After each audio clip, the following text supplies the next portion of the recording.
Hello and welcome back to the Cove with more, well, we're not without more EU4, but a nice recap of our campaign. We've spent many months playing this through and we finally made it to the end. So as we do with these campaigns, we'll do a quick overview and we will hit the timeline and just see what we did. So to begin with, we started off with quantity ideas. As Russia, we wanted to expand, and quantity works particularly well. So we went with this.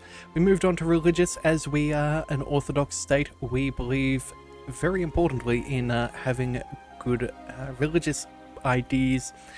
Then we moved on to espionage, helping us out with spy network and claims and aggressive expansion and all of that jazz. Moving on to trade as for economy, offensive ideas, and then diplomatic ideas, quality ideas, and naval ideas for our final engagement against Great Britain. As it turns out, they were the naval hegemon, and we needed some extra help to be able to make landfall. So we did do that. We ended up on 2 stability at the end of the game, 100 prestige, 100% legitimacy. We maxed out our tech. We had almost 1,000 provinces.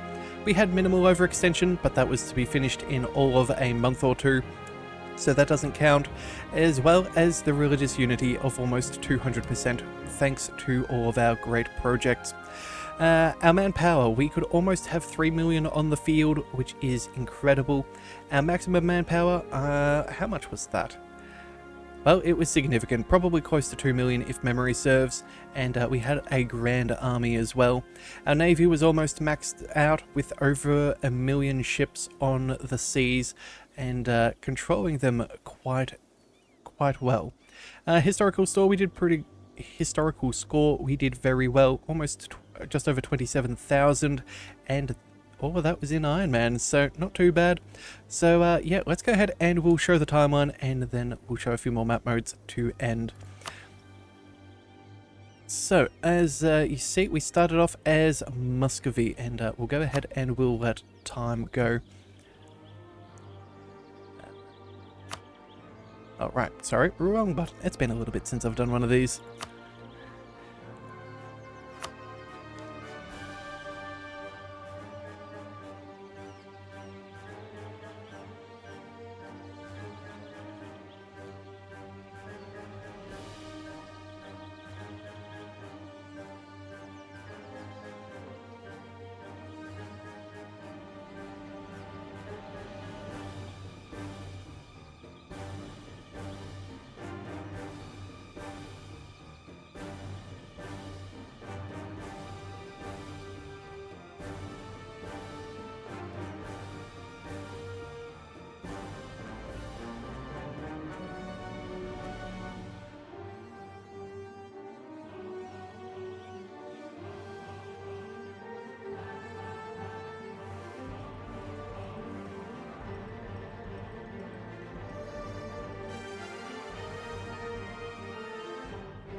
And there we have it, from our humble beginnings of Muscovy to becoming Russia and owning great swaths from coast to coast, from Europe to Asia, and then our subjects with more or less the entirety of North and South America.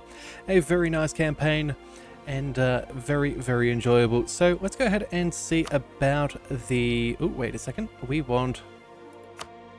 wait a second, not the statistics, my bad. We want... what is the button? Hang on a second. We'll show the religious map mode in just 1 second and we'll talk through that further. Alright, so religious map mode. Let's just go ahead and we'll pop that up right now. So there we have it. I'll have paused that because apparently the game doesn't like to show. But we have a very, very nice big font there. Orthodox is clearly the religion to be. Now there are still some Anglican and Catholics over in the New World, but that's to be expected. We would be working through that fairly swiftly as all of our subjects are of course going to be Orthodox. And then we controlled, well, more or less the majority therein. So yeah, I think that's a very good religious playthrough. Didn't quite get as much as we could have controlled. If it wasn't for that 27-year war with Great Britain, we certainly could have turned our attentions elsewhere, and who knows, we may have even been able to spread the word a little bit further.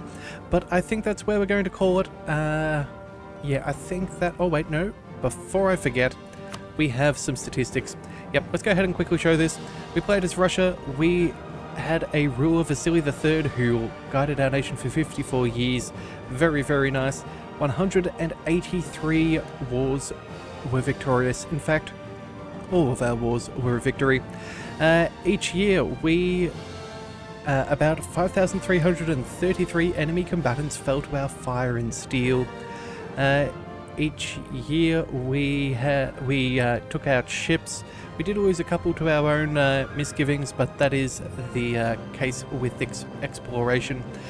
We did wipe out 41 nations from the face of the earth ourselves. That is not too bad. And us as a nation, we annexed almost 1,600 provinces, many of them going to the New World, but personally we held on to almost 1,000 of them, which is absolutely insane. 701 provinces were unjustly stolen from us. That would be due to rebels and things, but we did, of course, take them back. And then, yeah, we also had 121 military leaders throughout our history. And of course, our legend among men towards the very end was Nikifor Potemkin. Yep, 6652. What a fantastic general. And our grandest province was indeed our capital, with 61 development. And that is the end. So I hope you enjoyed that series, and I hope that you will return. We'll have a new series coming up in tomorrow, so be sure to go ahead and hit that subscribe button for all future series. And again, in case you missed it in the last episode, be sure to leave your suggestions on future playthroughs down below, and I will take a look. So until then, thank you for tuning into the Leviathan Cove. This is the Leviathan, signing out.